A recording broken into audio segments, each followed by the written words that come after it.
none se koko wakora ubukwe uzi ko umaze gupfusha umugore wumva nyine mu mutima wawe nta kibazo kubera ngo idini bikwemera tuvugishe ariko ibyo bintu ntabwo byumvikana kuki se wumva ko utakirinda ko waba uri no mu gahinda ubwo se wajya mu gahinda ukajya kuryamana n'abandi bagore ko bafite agahinda k'umugore ngo shaka umushuga dadi nawe ushaka umushuga mami reka mbwize ukuri umugore wese uzi ko afite umugabo w'umusilamu murakomeye ndetse cyane mufite umutima ukomeye ndetse cyane kuko ngewe ntabwo ndi kubyumva pe.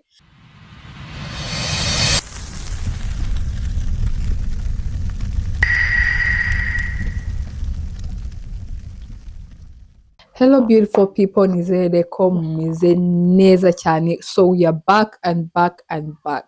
Always we will be back and back and back.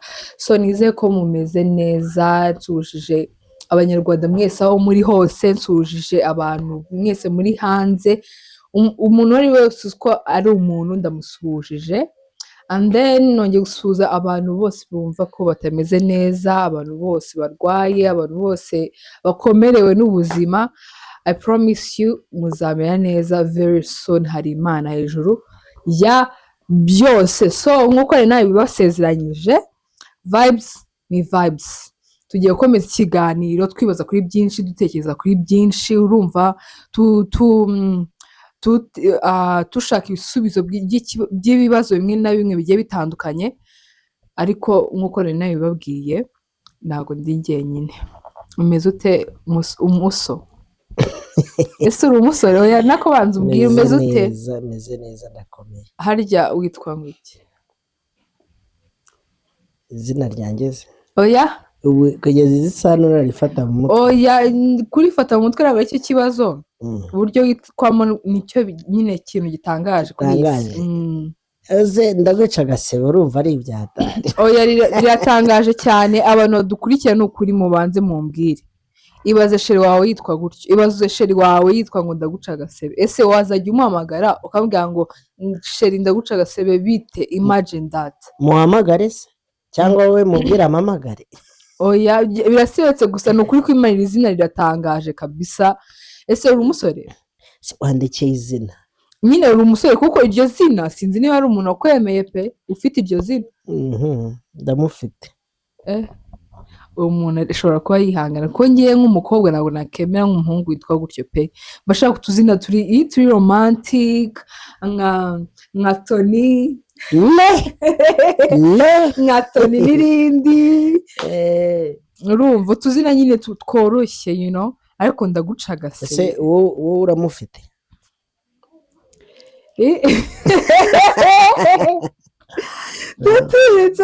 Ese urambwiye ngo ufite umuntu waba uri umusore kugira ngo nangire gutanga pase ku bakobwa banjye bari hano cyangwa? Ngiye narafashwe. Wafashwe n'imigozi? Ndaguca agasebe ntabwo ari ingaragu. Okay, ntabwo ari ingaragu. Nose uwo mwabigenje gute mutugire inama? Wowe se ahubwo uhagaze ute kugira ngo tubone aho duhera tukugira inama? Magaze bwuma. Magaze bwuma umva nyine uko mumbona ni gutya, ariko nyine anytime soon Imana nibikora bizakunda mu izina rya Yesu. Agasobundi reka ubundi nkubaze. Ujye ubona ikibazo kiri mu rubyiruko muri ibi bihe kimeze gute? Ibibazo byo ni byinshi mu rubyiruko pe. Iki kibazo cyo kudashaka cyo kirahari.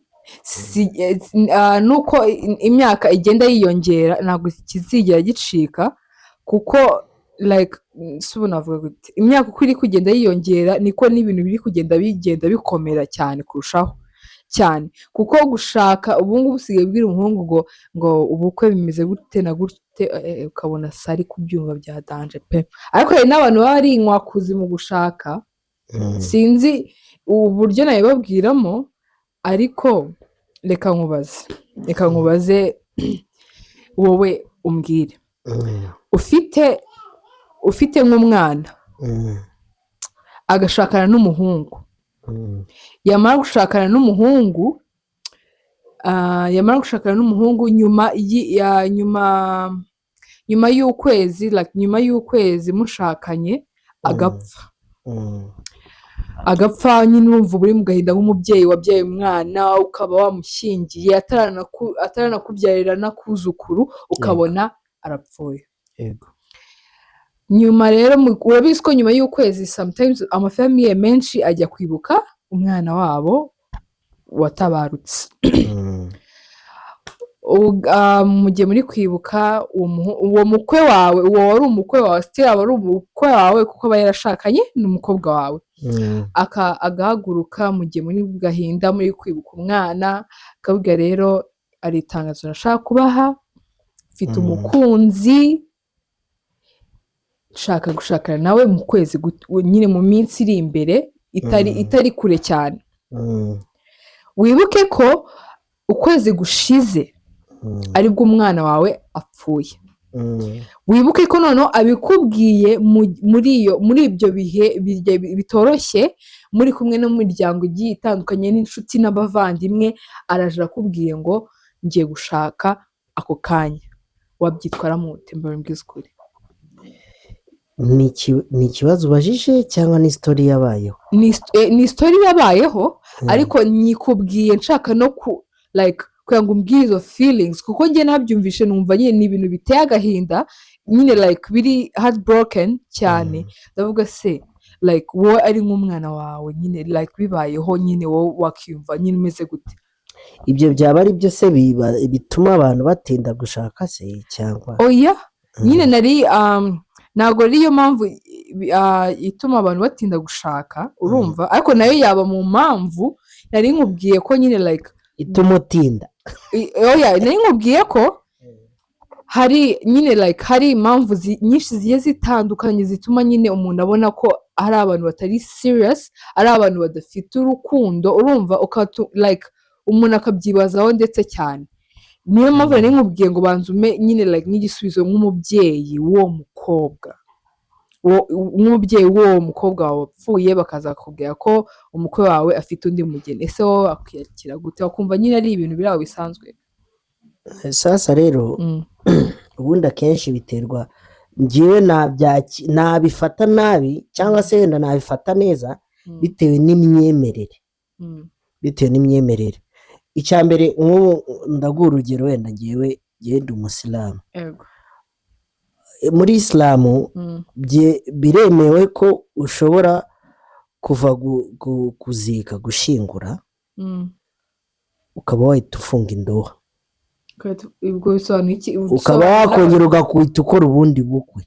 None se koko wakora ubukwe uzi ko umaze gupfusha umugore, wumva nyine mu mutima wawe nta kibazo kubera ngo idini bikwemera?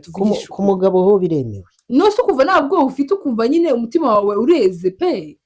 Yego, ku ruhande rumwe tugendeye wenda ku by'isi, ku ruhande rumwe nyine biba bigaragara ko uwo muntu nyine uba utamuhaye agaciro. Ntabwo uba umukunda, waramukundaga bya nyabyo. Ntabwo njye nabifata ko wamukundaga. Icyo nicyo, ariko idini ryo idini wenda biterwa wenda n'idini umuntu asengeramo, ariko ku idini rya isilamu biremewe kugira ngo bibe byakurinda icyitwa zina, ubusambanyi. Ntabwo nabivugaho kugira ngo abasilamu batanera amabuye, ariko ibyo bintu ntabwo byumvikana. Kuki se wumva ko utakirinda ko waba uri no mu gahinda? Ubwo se wajya mu gahinda ukajya kuryamana n'abandi bagore ko bafite agahinda k'umugore ngo yitabye Imana? Nanjye urumva nabitandukanyije. Ntabwo ubwiye ngo tugendeye ku by'isi, uko biri kose uba ugomba kugaragaza ko umuntu uba ugiye uvuye mu mwuka, haba hari ubuzima muba mwarabanyemo. Kugira ngo rero ujye gufilinga undi ako kanya, nyine hari ukuntu umwana w'umuntu atabyumva neza. Ariko wenda sinzi, hari n'igihe wenda ntabwo tuzi ibyo ari byo. Icyo turi busaba abantu ni uko baduha komenti cyangwa bakadushyiriramo komenti uko babyumva. Ariko ku ruhande rwanjye ngewe, yo kugira ngo umuntu akore zina ariyo bita ubusambanyi, uwo muntu yamushaka. reka mbwize ukuri, umugore wese uzi ko afite umugabo w'umusilamu murakomeye ndetse cyane, mufite umutima ukomeye ndetse cyane, kuko ngewe ntabwo ndi kubyumva pe, uri no kubimbwira nkumva nahaguruka tukarwana, kuko ngewe ndumva bitumvikana, ndumva rwose nabiremereje umutima. Gusa ku kintu warumbajije ngo ni iki kintu gituma urubyiruko muri iyi minsi rutinda gushaka, first of all ngewe ni uko mbyumva, nawe urambwira uko byumva. First of all, amafaranga. In these days reka mabwire, ibintu birahenze, gukora ubukwe birahenze, icyiciro cyose waba urimo birahenze cyane. Ikindi cya kabiri, abakobwa dusigaye dukunda ibintu bya good, ibintu biciriritse ntabwo tukibishaka, dushaka nyine ibintu bisa neza nk'ibyo runaka yakoze byiza cyane, dushaka kwemeza cyane. Ikindi ariko n'abahungu bamwe na bamwe ntabwo bakimenya gukora, basigaye nabo bashaka abashugama nk'uko natwe dushaka abashugama. Ubu se koko dutandukaniye he koko mwa basore, mwambabariye koko, mwaretse kunsebya? Shaka umushuga dadi nawe ushaka umushuga mami, oya ni ukuri pe. Yego nuko njye mbyumva, abahungu sometimes muri iyi minsi nyine basigaye bumva ko nabo batakora cyane ngo bivune, bakumva ko nyine ibishuga mami nyine byabatamo bikaba mu buzima bwiza.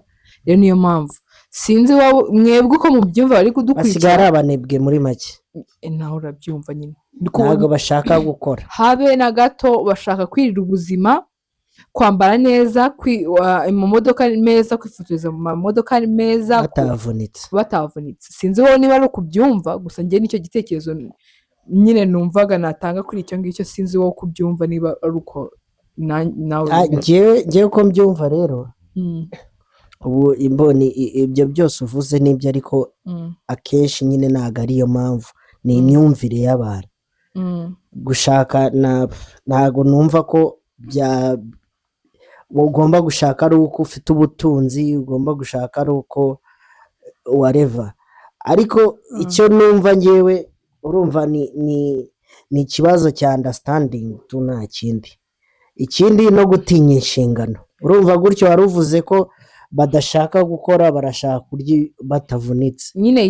ni ugutinya inshingano, yego, ariko no gushaka kwemeza. Ari ugutinya inshingano. Gutinya inshingano ni ku bagabo, yego, ariko oya, hari n'abagabo bashaka kwemeza, wibisha ku bakobwa gusa. Hari n'abagabo bashaka kwemeza, bakavuga wenda nk'aba ex banjye bari barampinze ngo nta kintu nzigezaho, ngo nta mafaranga afite, reka mbemeze. Akanabatumira akababwira, ngewe ngiye kukwemeza nkora ubukwe bwa danje. Ese reka nkubwire, kuki utekereza ko umuhungu ajya gufata nyine ajya gufata amadeni kugira ngo akore ubukwe? Ibyo bintu byagakwiye. Njyewe mba numva nyine utagafasha amadeni yo kugira ngo ukore ubukwe, ahubwo numva ko nyine umuntu yafata amadeni yo gushinga wenda nka business kugira ngo wenda azakore ubukwe bwiza. Aho ugasanga abahungu benshi bari gufata amadeni yayandi ya nyayo yo kugira ngo bakore iki, bakore ubukwe bwiza. Icyo kintu nacyo si cyiza kabisa. Ni ikintu rwose nyine tugomba gutekerezaho. Ni ibintu biri kwaduka muri iyi minsi bikaba too much.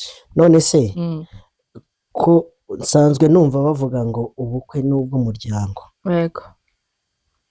Ushobora kubidutandukanyiriza ibyo bintu bibiri, kuba ubukwe ari ubw'umuryango cyangwa se wenda kuba umuhungu ari we ukoresha ubukwe? Umuhungu ari gukoresha ubukwe, ni iryo jambo ujya uryemera ryo kuvuga ngo ubukwe ni ubw'umuryango? Iyo watekereje gukora ubukwe, umuryango niwo ubugukorera. Ese icyo kintu nicyo? Reka nkubwire, kenshi na kenshi kuri side y'umukobwa, umuryango niwo ugukorera ubukwe, kuko ku mukobwa nyine imiryango iraterana, urumva, igashyigikira umwana wabo w'umukobwa kugira ngo ubukwe nyine bakitanga, bagakora buri kimwe cyose, urumva. Ariko kenshi kuri side y'umuhungu uko mbitekereza nuko mbyumva, kuri side y'umuhungu kenshi arabyipevera, agakora iki, agashaka amafaranga byose akabikora, kuko kenshi abahungu kenshi bakize basigaye bakorana n'ubukwe, n'umukobwa akamukorera ubukwe bidasabye nyine ko imiryango ibyinjiramo. Yego. nuko ngiye byumva oya ntabwo byoroshye muri iyi minsi nanjye ndi kwibaza se buriya nzashakera none se wabihungira he nzashake cyangwa nzabe mbyihoreyeho gatoya wenda ningira nk'imyaka 35 40 kuko iyo myaka cyose nzaba narakize wenda kunseka nk'aho utabyemeye njye reka tubisabe Imana oya ushaka no kubyuka wakiza amen rero niyo mpamvu kenshi niyo mpamvu usanga n'abakobwa kenshi bari gushaka nyine like bakuze cyane kubera ko nyine sometimes iyo umukobwa akuze usanga nyine yaratangiye gukorera amafaranga whatever akavuga wenda ningera mu rugo urumva ningera mu rugo ntabwo bizangora cyane kurusha uko najya mu rugo n'amafaranga mfite none se kuvuze ko ugomba gushaka ari uko wabonye amafaranga wenda mu myaka hagati ya 35 na 40 ubwo nawe nitwakubara muri ba bandi b'abashuga mami hari ikibazo se murabona bitambera kuba waba ukeneye amafaranga ntayagupesa ariko kubona gusa njyewe n'uyu munsi ubwo rero nawe rero uri mu mpamvu z'uko abasore ushobora gutuma abasore badashaka gukora ariko ntabwo umuntu aba yafashe ubwonko bwabo ngo avuge ngo nimureke gushaka reka ibyo ntabwo umuntu aba yabikoze ahubwo semana yanjye ahubwo ngewe icyo ndi kuvuga ngewe n'aka kanya ngiye byutse mfite amafaranga nahita mbukora mushobora guhita mwibaza ubwo afite sheri none se reka twumvikane tugende gake uravuze ngo ubonye amafaranga aka kanya wabyuka ukora ubukwe kandi wavuze ati umuryango ushyigikira ku ruhande umuntu ushyigikirwa cyane ni umukobwa yego none ubwo ayo mafaranga yawe waba umaze kubona kugira ngo uhite ubukora iyo yazaje gukora iki mu gihe wakabaye ukoresha y'umuryango iyo umuntu afite amafaranga urumva akaba afite n'umuryango urumva nyine like iyo umuntu afite amafaranga agashaka kwikorera ubukwe it means ko adashaka kugura umuryango kandi adashaka gukora ibintu bye nyine like nk'uko abyifuza kuko ushobora gutekereza ko umuryango wawe ugomba gukorera ibintu byose ariko ntabwo wawukorera byose nk'uko wowe ubyifuza ariko iyo ufite amafaranga ukavuga nshaka kwambara ikanzu nk'iyi ngiyi urayikoresha ariko nyine like iyo uteze amaboko cyangwa uteze amaso nyine ku muryango wawe ntabwo wavuga ngo nyine iki ngiki ko ntabwo uzi amafaranga azava muri izo ntwererano whatever ariko iyo ufite amafaranga mani ibintu byawe biba nyine clean ibi nyine biba byiza bya danje niyo mpamvu nayo mbikubwiye gutyo uravuga iki wavuga iki ku muntu ufite ubushobozi nta kintu na kimwe abuze ariko afite imyumvire y'uko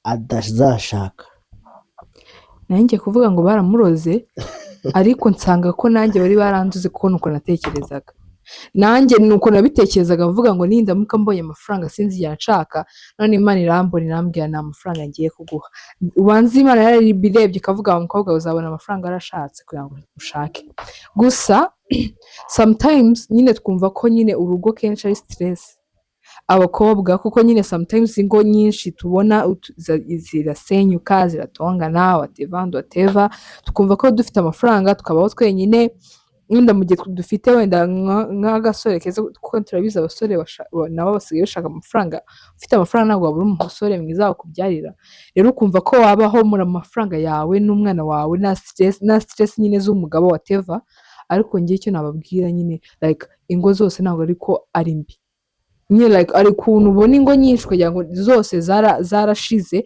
ariko ni ukuri kw'Imana gushakasha ni byiza nubwo ntarabibona kuko ndi kubona mugenzi wanjye hano nkabona ukuntu ari guseka nkakeka ko rwose mudamu yamubwiye akajambo keza rero ngomba kubikora vuba mu izina rya Yesu noneho uzi ikintu gitangaje se ushobora kwibwira ko ugomba gushaka ari uko wabonye amafaranga ntuyabone wamara gushaka ugahita uyabona icyo kuko kenshi n'abantu iyo bamaze gushaka hari ukuntu ujya mu rusengero ukumva ngo nta kazi nari mfite ariko maze gushaka narakabonye nta mafaranga nari mfite ariko maze gushaka nubatse inzu mbona imodoka usanga abantu bari kugenda bashima Imana bavuga ngo namaze gushaka umugore, urumva ibintu byose birakunda, namaze gushaka umugabo ibintu byose birakunda.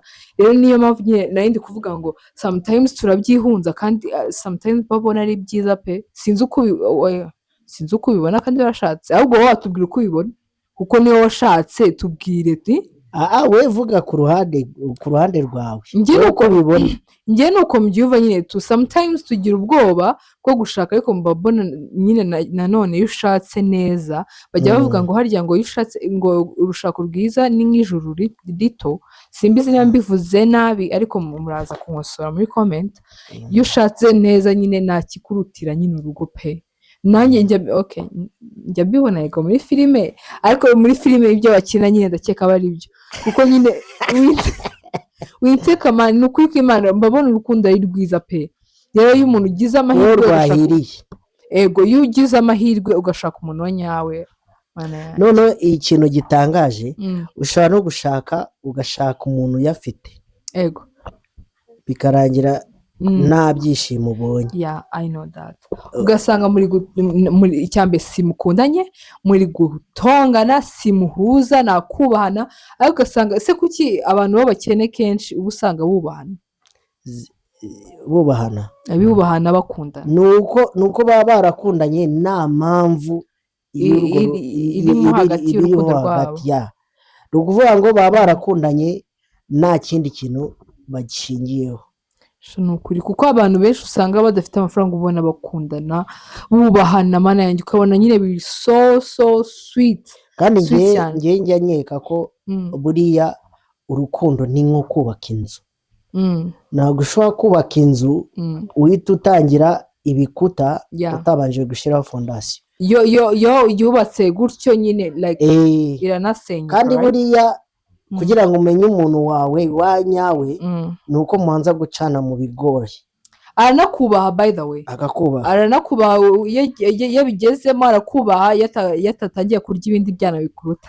Kandi buriya iyo mutangiye mushakisha ibintu mukabitangira from scratch, urumva akenshi ni nawe ujya kumva turiya twarababaranye, uriya twacanye muri byinshi. Ni ukuvuga ngo muba muri kubaka amateka azatuma murambana paka mukarinda mupfa, agakomeza umubano wanyu. Ariko iyo ushakanye n'umuntu ufite amafaranga, hari n'igihe haba akabazo gatoya ati n'ubundi ni amafaranga yanjye wakurikiye, n'ubundi ntacyo ushoboye, ni amafaranga yanjye wakurikiye. Ariko nanone nitwirengagize ko sibyo hari umuntu mubabarana shiri wanjye nyuma agatangira kubona icyana cyiza kikuruta, akatangira kurya ibyo byara kuko nyine mu buzima bubi yari arimo n'amafaranga yari afite yo gusohokana n'abo bana beza, atangiye kubikora nyine aribwo mu bana. N'abo bantu barahari, abo bose barahari. Ariko ntabwo ari uko byakagombye kugenda pe, kuko umuntu mwababaranye manu wari umuntu ugomba kubaha ndetse cyane ku buryo utabyumva pe. Wagira inama ki noneho ku bantu biyumvisha ko bagomba gushaka ari uko babonye ubutunzi? Abantu uko ngomba kugira inama abantu se mana yanjye, nanjye ngomba kwisiga ko nanjye sindashaka, ndacyari kumangaramangara aho ngaho mu muhanda. Ariko inama nagira abantu bumva ko gushaka nyine ari ibintu biba bigoye sometimes, kuko twe abakobwa twumva ko gushaka ari ibintu nyine biba bisohada, aba ari imyanzuro ikomeye. Yego aba ari umwanzuro ukomeye gufata umuntu ukavuga ngo ngiye kubana nawe ubuzira cya kintu kiba gikomeye mani, kiba gikomeye cyane. Rero kuvuga gutyo ukavuga ngo ngiye gushakana n'umuntu tuzajya tubana kuva ku wa mbere kugeza ku cyumweru ndarana nawe, ibyo bintu simba ndi no kubyiyumvisha, ndi kubitekereza nkumva umutwe wisundye. Gusa nyine biba bigoye, ariko iyo ugize amahirwe ugashaka n'umuntu muzima ukuri aba ari urugo rwiza. Wumva se bajya basinyana amakontrakt? Njye nakubeshye nuko njye mba numva ari byo, kuko aho kugira ngo amadivorce aba menshi ibiki n'ibiki, mwasinya na contract wenda nk'urugero nk'imyaka nk'itatu, mwakumva bikomeje mukongera gutyo. ni ukuri njye mba numva ibintu bya contract ari byiza, nuko abantu benshi bumva ko atari byiza, ariko njyewe mba numva biri so perfect. So inama nagira abantu, mureke n'ukuri gutinya urugo, yego nanjye sindarugeramo, ariko iyo washatse neza ugira ibyishimo byinshi birenze, and then uzi kubona umugabo wawe n'abana bawe, mana yanjye, muri kumwe, muri gukina, muri guseka, mwasohotse, nyine ubona abana bakuvuyeho, mana, aba ari ibintu byiza cyane. Njye ndahamya ko igitsina gore bo nta kibazo bafite kuri iyo ishu, ahubwo abasore batinya gufata uwo mwanzuro, ubwo se si bo baba ari icyo kibazo, baba ari bo ba nyiri icyo kibazo. N'abakobwa barahari, ariko abahungu bo ntabwo basigaye batinya gufata inshingano pe. Sinzi impamvu, ntabwo nzi impamvu nyinshi ikomeye cyane, ubwo muzatubwira impamvu musigaye mutinya gufata inshingano. Batwandikire muri comment. Yego, kandi abakobwa ntabwo tugorana, ni ukuri ntabwo tugorana, ahubwo ni mwebwe muba mwatekereje ibirenze. Babegere, mutwegere kabisa, babapucingi, ni ukuri muri ready, we babwire ko we are very ready. Ni ukuri umukobwa mwiza araza akavuga ngo single, uri aho ngaho uri kureba, no, ibintu tumubihindura, biba bidasebetse, ubu birasebetse pe. kandi niyo mwakora ubukwe butari bukomeye cyane, amafaranga aje mwakora n'ubundi, why not? Abakobwa basigaye abahungu bafite intinyi ya danje pe, mureke gutinya, nimwirekure, ubuzima ni butoya, bitinya n'inshingano no gufatanya bibaho kenshi. Muri iyi minsi umugore asigaye akora akazi, ntabwo ari nka kera ngo bigore cyane. Urajya mu kazi n'umugore abyukira mu kazi, muhurize hamwe, umugore avuge ngo ndishyura inzu cyangwa umugabo avuge ngo ndishyura inzu, nanjye ndakora bita byoroha cyane. N'ubukwe n'ubw'imiryango ntabwo aba ari ubwabo. Ubukwe kenshi usanga imiryango ari bukora pe, kandi ndetse cyane. Yego n'umuhungu, yego ntabwo yabura gushiramo amafaranga, ariko ntabwo yaba ari menshi cyane, nyine ku buryo yabitinya. Ni ukuri aho kugira ngo ushake umukobwa gutyo tu umujyane muri geto, kandi no gushaka buriya isahani imwe yarya abantu 3 cyane kabisa.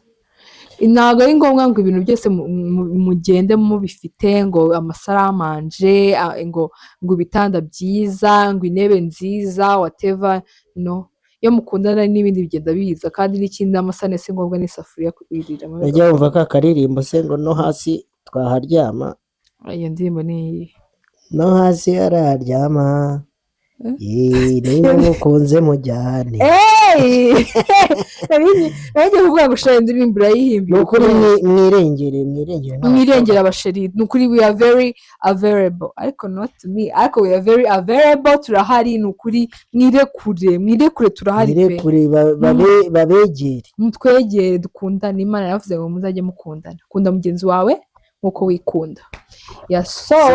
Reka tubasoreza aha igitekerezo cyangwa icyifuzo, cyangwa buri wese ufite uko abyumva natwandikire muri komenti. Ubugubu wari uzi ko ubugubu hasigaye hariho amaplatform yirirwa ahuza abantu? Ese biriya bintu ugasanga hari platform, kandi si mu Rwanda gusa, ni isi yose. Ugasanga hari amaplatform, ugasanga umuntu umwe yafashe initiative yo kujya akonekta n'abantu. Ni ikihe kibazo koko kiri muri iyi sosiyete? Ni ukuri tugomba gucenjinga, and then abantu turabasabye mwandike muri comment, mutubwire igitekerezo, mutubwire uko mubyumva, mutubwire se harabura iki kugira ngo ibintu bigende neza, urumva. And then ikindi kintu ushaka kubabwira ni ukuri mwakoze kubana natwe. Ikindi kintu ushaka kubabwira n'ikindi ni ukuri mudukunde, mutwereke urukundo. Natwe turabakunda birenze rwose. Agasabu ni ukuri karakenewe pe, kuri ico no karakenewe, na comment no gusharinga inshuti n'imiryango yanyu. Mutube hafi, natwe turi hafi yanyu nk'uko mubibona, kandi hano tuzajya tubabwira ibintu byinshi bibungura mu bitekerezo byanyu, namwe muzaba mutwungura ubwanyu. Kandi nimuzaba mushaka ko utera comment, muzabe mutera comment kugira ngo tugire ibyo tubabwira mushaka. Muzabe mwandika muri comment, muvuge ngo dushaka iyi topic, ubutaha muzavuge kuri iyi topic, whatever. So we love you so much. Bye, ciao.